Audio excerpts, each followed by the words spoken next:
کھوسا صاحب میں آپ سے آغاز کرنا چاہوں گی.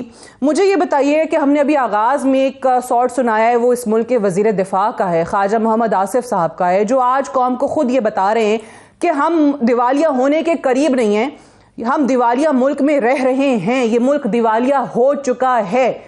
یہ کس قسم کا بیان انہوں نے دیا، اور اگر واقعی یہ حالات ہیں تو پھر یہ حکومت لے کر کیوں بیٹھے ہوئے ہیں، کیا کر کیا رہے ہیں؟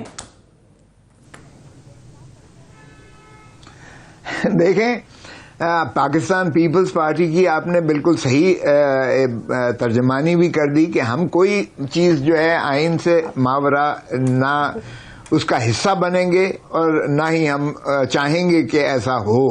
تو اس لیے جہاں تک تعلق ہے الیکشنز کا، دیکھیں میں سمجھتا ہوں کہ سبھی کو مل بیٹھ کر جو ہے ادراک کرنا چاہیے. وزیر دفاع یہ کہہ رہے ہیں اور باقی جو جتنے اینالسٹ ہیں یا آپ کے جتنے باہر کے جو اینالسٹ ہیں وہ بھی یہ کہہ رہے ہیں کہ پاکستان سی کیٹیگری میں چلا گیا ہے، جہاں سے اس کا جو ہے ڈیفالٹ میں چلا جانا ایک بہت ہی زیادہ قوی ترین امکانات ہیں کہ یہ پاکستان ڈیفالٹ میں چلا جائے. تو اگر ایسا ہوا تو میں سمجھتا ہوں کہ ہماری معیشت تو پہلے ہی بہت زیادہ ڈبرگوں ہے، اور مہنگائی اتنی ہے کہ الامان اور آئی ایم ایف کی آگے ڈکٹیشن جو ہم نے لی ہے اور منی بجٹ دیا ہے، اس منی بجٹ کے آپ دیکھیے گا کہ آفٹر میتھ اس کے ایفیکٹ، اس کے اثرات کیا ہوتے ہیں کہ ہر چیز مہنگی ہو جائے گی اور عوام کے لیے جینا دو بھر دینا جو ہے حرام ہو جائے گا، بہت مشکل ہو جائے گا.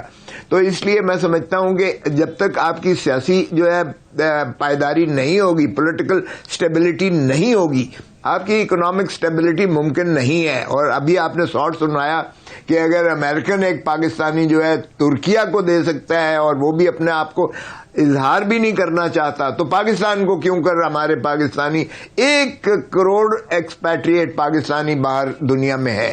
اگر 1 کروڑ پاکستانی جو ہے باہر کا اگر جو ہے فورن ریمیٹنسز بھیجے تو پاکستان سارے قرضے جو ہے اپنے اتار سکتا ہے. لیکن سوال یہ ہے کہ پہلے آپ کو اپنی کریڈیبلٹی دکھانی پڑے گی. بالکل صحیح کہہ رہے ہیں اتنی بڑی کابینہ. میں تو یہ کہہ رہی ہوں کہ ایک طرف یہ حکومت آپ کو بتاتی ہے بار بار کہ جی ہم تو حالات ٹھیک کرنے کے لیے آئے تھے، اوبویسلی آپ کی جماعت بھی اس میں شامل ہے، مہنگائی مارچ بھی ہوا، 13 جماعتیں آئیں کہ جی خان کی حکومت میں اتنی مہنگائی تھی، اگر یہ رہتا تو اور برے حالات ہو جاتے. اب وہ چیزیں مزید بدتر سے بدترین ہوتی چلی جا رہی ہیں، یہ سنبھالے حالات کسی سے بھی نہیں جا رہے. ملک کا وزیر دفاع آج آپ کو کہہ رہا ہے دیوالیہ ہو چکا ہے. پھر وہی وزیر دفاع آپ کو سجیشن بھی دیتا ہے کہ بھائی 1400-1500 کنال پر مشتمل جو گولف کلبز ہیں 2-3 اس میں بیچ دینا تو آپ کا بڑا ایک خطیر رقم قرض کی نکل سکتی ہے. سجیشن سب کے پاس ہیں، کرنے کو کوئی تیار نہیں ہے. مجھے بتائیے علی نواز اعوان صاحب، جو اس وقت تعویلات پیش کی جا رہی ہیں حکمرانوں کی طرف سے، وزراء کی طرف سے، وہ بار بار تمام تنقید کا رخ جو ہے وہ پاکستان تحریک انصاف کی گزشتہ حکومت کی طرف کرتے ہیں. ایسا آخر آپ کیا کر کے گئے ہیں اس ملک کی معیشت کے ساتھ جو کہ سنبھلنے کا نام ہی نہیں لے رہی؟ اچھا، 2 چیزیں. ابھی آپ نے بیان سنایا خواجہ آصف صاحب کا. اچھا، ان کی تو سمجھ بھی نہیں آ رہی ہے، نہ ان کی کوئی منطق سمجھ آتی ہے. وہ کہتے ہیں پاکستان دیوالیہ ہو نہیں رہا، دیوالیہ ہو چکا ہوا ہے. اور دوسری طرف احسن اقبال صاحب کا بیان ہے کہ جو پاکستان کو دیوالیہ قرار دے رہا ہے وہ ملک دشمن ہے. اب یہ 2 وزیر ہیں سینئر، یہ دونوں باتیں کر رہے ہیں. ان دونوں سے باتوں سے پتہ کیا چلتا ہے کہ جو یہ حکومت جب یہ رجیم چینج آپریشن ہوا تھا، ان کے پاس کوئی پلان نہیں تھا. پاکستان کو آگے لے جانے کا کوئی پلان نہیں تھا. ایک چلتی گورنمنٹ کو، ایک چلتی معیشت کو انہوں نے صرف اپنے این آر او حاصل کرنے کے لیے، جو انہوں نے 1100 ارب روپے کے کیسز معاف کرائے ہیں این آر او لے کے اسمبلی سے نیب امینڈمنٹس کر کے، ان کے علاوہ ان کی سمت کسی طرف بھی نہیں تھی. جب ہماری حکومت گئی تھی اور اس کی جو رپورٹ ہے وہ مفتاح اسماعیل صاحب نے پریس کانفرنس کر کے اکنامک سروے اور رپورٹ جو آپ نے شائع کی تھی، اس کے جتنے فگرز ہیں وہ آپ کے سامنے. ابھی جو فچ نے آپ کو CCC- کریٹ کر دیا ہے، جس کی ابھی بات بھی کر رہے تھے لطیف کھوسا صاحب، تو وہ ہمارے دور کے اندر تو جتنے انڈیکیٹرز اور جتنے فائنینشیل انسٹیٹیوشنز تھے اور جتنی فیچ تھی، موڈیز تھا، گولڈمن سیکس تھا، وہ کیا کہہ رہا تھا؟ پاکستان کی معیشت بڑی زبردست ہے، بحال ہو گئی ہوئی ہے. ہمیں تو 3 ان ملکوں میں لایا گیا تھا کہ جنہوں نے وی شیپ ریکوری کی ہے کرونا کے بعد، کہ کرونا کو بھی آپ نے اچھی طرح ٹیکل کیا اور اپنی اکانومی کو بھی ریوائیو کیا. حالات تو یہ تھے. اب تو یہ ثابت ہو گیا نا کہ یہ نکمے ہیں، یہ نکٹو ہیں، یہ نااہل ہیں، اور یہ صرف اور صرف اپنے کیسز معاف کرانے کے لیے اس حکومت میں تھے. اور اس کے اندر وہ خود بھی بھی کہتے ہیں کہ آپ نے خرم دستگیر کا بیان سنا ہوگا, انہوں نے کہا, اور خواجہ آصف نے بھی یہ بیان دیا تھا میرے خیال میں, کہ ہمیں ڈرایا گیا, ہمیں دھمکایا گیا, ہمیں کہا ایک تقرری ہو جائے گی, تم نااہل ہو جاؤ گے, اس لیے ہم گورنمنٹ کے اندر آ گئے. اب اس کا حل کیا؟ دیکھیں ہم نے حل کی طرف جانا ہے, بالکل ٹھیک بات ہے. ایک سال کے اندر 5واں منی بجٹ آیا ہے کہ آپ کی جو یونٹ پرائس ہے وہ 8 روپے بڑھ جائے گی, جو آپ کی گیس پرائسز ہیں وہ 113% سے بڑھ جائیں گی, پیٹرول کے اندر 72 روپے کا اضافہ ہو چکا ہوا ہے, ڈیزل کے اندر لگ بھگ 90 روپے کا اضافہ ہو چکا ہوا ہے, اور لگ بھگ یہ میں 10 مہینے کے اندر کی بات بتا رہا ہوں آپ کو, اور لگ بھگ آپ کی جو اکانومی ہے وہ مائنس کے اندر, جو آپ کی جی ڈی پی ہے جو ہم 6% پہ چھوڑ گئے تو مائنس کے اندر چلی گئی ہے. تو اب اس کا حل کیا ہے؟ حل بالکل سیدھا سا ہے, سادہ سا ہے. آپ نے 10 مہینے میں کی ان کی پرفارمنس دیکھ لی, 4.25 سال کی عمران خان کی حکومت کی پرفارمنس. حل لوگ ڈیسائیڈ کریں گے. آپ لوگوں کے پاس جانے کا طریقہ کیا ہے؟ آپ الیکشن کریں. الیکشن سے بھی پی ڈی ایم بھاگ رہی ہے آئین کے اندر رہتے ہوئے. اگر آپ آئین کو جوتے کی نوک پہ رکھیں گے تو یا تو پھر آپ کے پاس 2 حل ہے, یا تو آپ ضیاء-ال-حق بن جائیں جو 90 دن کے لیے آیا تھا اور 11 سال رہا, آپ بھی یہی کہیں کہ ہم نے بھی جوتے کی نوک پہ رکھا ہے, ہم الیکشنز نہیں کریں گے.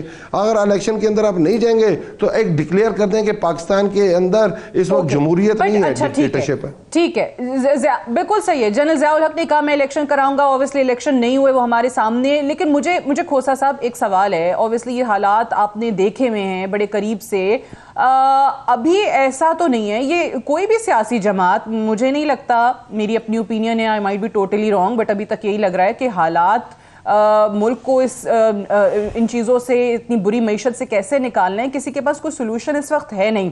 سو یہ جو سیاستدان بلیم گیم میں لگے ہوئے ہیں, میں اگین وہی بات کر رہی ہوں کہ پرائیورٹیز بڑی فرق ہوئی ہوئی ہیں. ایسا تو نہیں ہے کہ آپ کو اس وقت فورن پاورز ٹرسٹ کرنے کو تیار نہیں ہے. آپ کو بڑی امید تھی کہ امداد وہاں سے آ جائے گی, کسی ملک سے نہیں آ رہی, سعودی عرب سے, چائنا سے, IMF صرف واحد راستہ آپ کے پاس رہ گیا, اس کے لیے آپ ملک کے ساتھ یہ کر رہے ہیں کہ کل کو حالات تمام سیاسی جماعتوں کے ہاتھوں سے, تمام پی ڈی ایم, تمام پی ٹی آئی, جتنی بھی جماعتیں اس وقت ہیں ان کے ہاتھوں سے نکل جائیں, سیاستدان ہاتھ ملتے رہ جائیں اور سسٹم ہی لپیٹا جائے.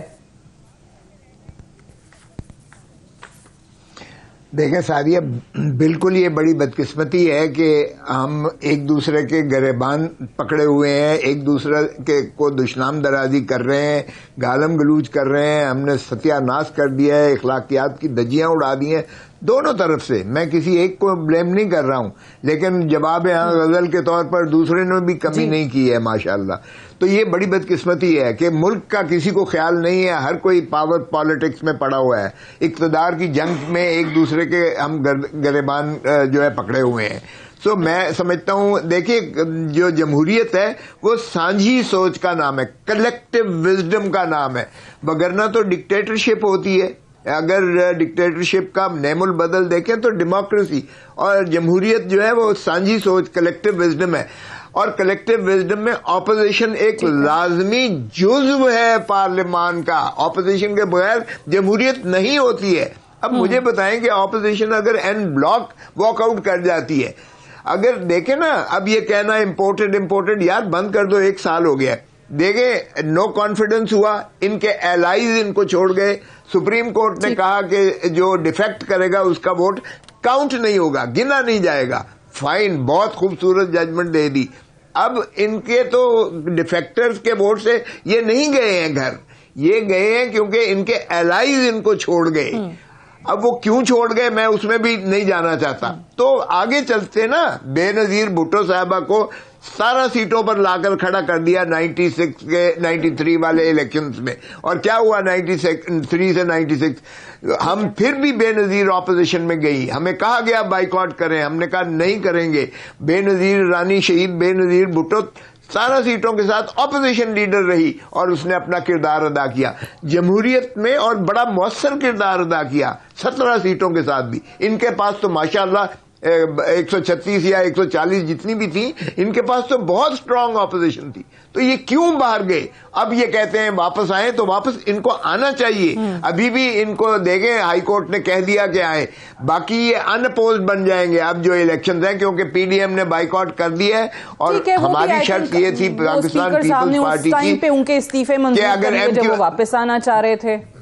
وہ ایگوز کی لڑائی اس وقت چلے وہ بھی چھوڑ دیں. اب بس تو یہی میں عرض کر رہا ہوں کہ دیکھیں اب یہ پھر انپوزڈ آ جائیں گے اس لیے کہ پی ڈی ایم نہیں لڑ رہی ہے, ایم کیو ایم ہماری شرط تھی, ایم کیو ایم بھی اب بائیک آؤٹ کر رہی ہے, اور اگر M Q M boycott کرتی ہے تو پیپلز پارٹی بھی بائیک آؤٹ کرے گی ان الیکشنز کا جو یہ ہونے جا رہے ہیں, تو پھر یہ واپس آ جائیں گے پی ٹی آئی والے.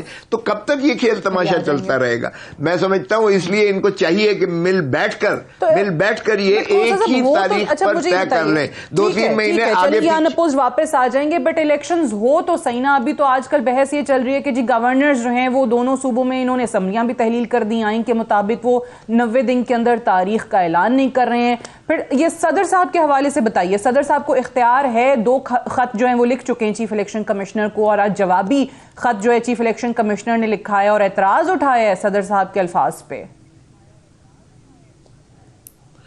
دیکھیں جو تو الیکشن ایکٹ کا دفعہ بھی ہے 57, وہ اس میں بھی ہے صدر پاکستان کو اختیار ہے, اور صدر پاکستان جو ہے وہ انہوں نے چیف الیکشن کمشنر کو یا الیکشن کمیشن کو کہا ہے. چیف الیکشن کمشنر صاحب باوجود وہ ہیلے بہانوں کے پیچھے جا رہے ہیں. کبھی کہتے ہیں جی وفاقی حکومت فنڈز نہیں دے رہی ہے, کبھی کہتے ہیں جی وہ جو مقتدر حلقے ہیں وہ اپنے جو ٹیررزم کے اس طرف وہ الجھے ہوئے ہیں کہ وہ اپنے اسپیئر کرنے کو رینجرز یا اپنے فوجیوں کو اسپیئر کرنے کے لیے تیار نہیں ہے. عدلیہ پر ڈال دیتے ہیں کہ جی عدلیہ ریٹرننگ آفیسر اور پریزائڈنگ آفیسر دینے کو تیار نہیں ہے, اور پولیس کو کہتے ہیں کہ یہ پولیس والے جو ہے یہ اپنی فورس دینے کو تیار نہیں ہے. یہ سارے ہیلے بہانے ہیں. میں سمجھتا ہوں کوئی وجہ نہیں ہے کہ الیکشن نہ ہو. امریکہ میں وار ہو رہی تھی تو ہوا تھا, ایران کی ساری پارلیمنٹ کو جو ہے انہوں نے بم بلاسٹ کر کے اڑا دیا تھا, پھر بھی الیکشن ہوا تھا. دیکھیں آئین کی انحراف کسی قیمت پر پاکستان پیپلز پارٹی کو قابل قبول نہیں ہے, اس لیے الیکشن تو 90 دن کے اندر کرانے پڑیں گے, اور آپ دیکھیں گے کہ عدالتیں بڑی اچھی بات آپ نے کی, بہت اچھی بات آپ نے کی کہ آپ چاہتے ہیں, اور یہ میں نے انٹرو میں بھی بات کی تھی کیونکہ ہمارے پاس انفارمیشن میری یہی ہے کہ پیپلز پارٹی کہہ رہی ہے, بٹ آپ کہہ رہے ہیں صاحب کہ پی ڈی ایم کے میں شامل باقی جماعتیں, ایم کیو ایم, یہ اگر بوائک آؤٹ کرتے ہیں تو پھر پیپلز پارٹی کو بھی بوائک آؤٹ کرنا پڑے گا. اگر باقی تمام جماعتیں بوائک آؤٹ کر بھی دیتی ہیں تو بھی پیپلز پارٹی نہیں جائے گی. نہیں سادیہ اس کا صوبائی اسمبلی سے کوئی تعلق نہیں ہے. میں ضمنی کی بات ہی کر رہا ہوں, ضمنی الیکشنز کی میں کہہ رہا ہوں, ضمنی. جی یہ تقریباً طے ہو گیا ہے, یہ دوبارہ آ جائے گی پی ٹی آئی والے, پھر یہ دیکھتے ہیں کہ کیا کرتے ہیں, یہ پھر کس طرح سے انپوز آ جائیں گے. علی نواز اعوان صاحب آپ اور یہ بھی ذمہ داری کا ضمنی الیکشن میں تو کوئی جماعت کنٹیسٹ کرے گی نہیں. اب چیف الیکشن کمشنر کے حوالے سے جس طرح کھوسا صاحب نے بھی کہا کہ بالکل یہ ہیلے بہانے نہیں چلیں گے, لیکن یہ جو 3 وجوہات ابھی بیان ہوئی ہیں وہ کہتے ہیں کہ جی فوج جو ہے وہ جوڈیشل آفیسرز سیکیورٹی کے لیے فوجی نہیں دے رہی ہے, عدلیہ جو ہے وہ جوڈیشل آفیسرز نہیں دے رہی ہے, حکومت جو ہے فنڈز نہیں دے رہی ہے. سو آپ لوگوں نے اس میں حکومت کو تاریخ کا اعلان کرنے کے لیے یا الیکشن کمیشن کی طرف سے تاریخ کا اعلان ہو, اس میں آپ نے حال یہ نکالا کہ جی جیل بھرو تحریک. اب مجھے بتائیں جیل بھرو تحریک سے آپ کیا حاصل کر لیں گے, یہ کس طریقے سے گرفتاریاں بدھ کو لاہور میں دینے جا رہے ہیں؟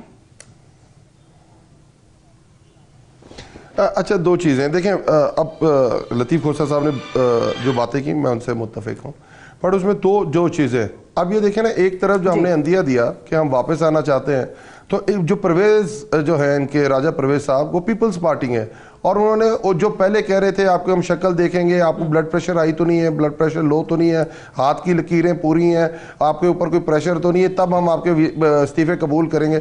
جب ہم نے کہا ہم آ رہے ہیں تو آپ نے ہمارے استعفے قبول کر لیے, تو آپ بیٹھنا ہی نہیں چاہتے. ہم نے اسی لیے, اگر آپ یاد ہو, جو لانگ مارچ کی ڈیٹ دی تھی وہ ہم نے ایکسٹینڈ بھی کی تھی. ہم نے یہ کہا تھا کہ آئیں, ہم نے میسج بھی بھیجا تھا خان صاحب نے کہ آئیں بیٹھے اور الیکشن کی ڈیٹ کے اوپر بات کرتے ہیں. اس کے کوئی پری ریکویزٹ آپ کی طرف ہے, ہم اس کے اوپر بھی بات کرنے کو تیار ہیں, بٹ یہ ہمارے ساتھ نہیں بیٹھے. ابھی بھی ہم نے ڈیٹ دی ہے جیل بھرو کی, آپ ابھی بھی ہمارے پاس, آپ گورنمنٹ میں آپ سمجھتے ہیں کہ آپ کا رول زیادہ ہے, آپ بیٹھے ہیں, آپ بتائیں, ہم آنے کو تیار ہیں, بٹ آپ پاکستان کا حل تو دیں.